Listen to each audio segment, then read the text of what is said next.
व्रत के दौरान जल का सेवन कैसे करें? सही समय और तरीका।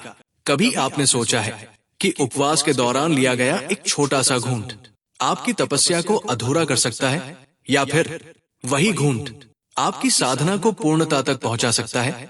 जल जो जीवन का आधार है, क्या व्रत में सिर्फ प्यास बुझाने के लिए होता है, या फिर वो भी एक नियमों से बंधा हुआ तब का हिस्सा है?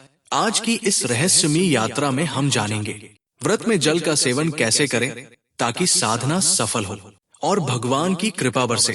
व्रत में क्या जल में कुछ मिलाया जा सकता है?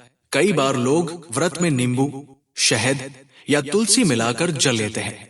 यदि आपका व्रत फलाहारी है तो ये जल उपयोगी हो सकता है, लेकिन ध्यान रखें, कुछ व्रतों में सिर्फ सादा जल ही ग्रहण करना चाहिए। तुलसी पत्र युक्त जल भगवान विष्णु को समर्पित माना जाता है और व्रत में उसे पीना पुण्यदायक होता है।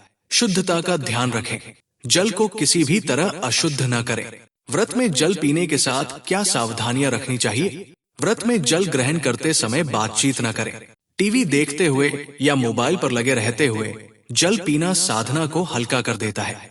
जल पीते समय मौन रहना और भगवान का ध्यान करना एक आदर्श स्थिति है। जल ग्रहण करते समय शरीर को विश्राम की स्थिति में रखें।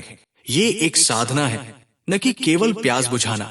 क्या हर किसी को व्रत में जल पीना चाहिए? हर व्यक्ति की शरीर प्रकृति अलग होती है। कुछ लोग निर्जल उपवास कर सकते हैं, लेकिन कुछ के लिए ये हानिकारक हो सकता है। यदि आप गर्भवती हैं, बुजुर्ग हैं या किसी बीमारी से पीड़ित हैं, तो जल पीना आपके लिए अनिवार्य हो सकता है। ध्यान रहे, व्रत ईश्वर को प्रसन्न करने के लिए है, अपने शरीर को कष्ट देने के लिए नहीं।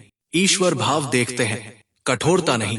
इसलिए अपने शरीर की क्षमता अनुसार नियम अपनाइए। अगर ये जानकारी पसंद आई हो तो कमेंट में नमः शिवाय जरूर लिखें, ताकि हम जान सकें कि आप भी साधना के इस सुंदर पथ पर हमारे साथ हैं।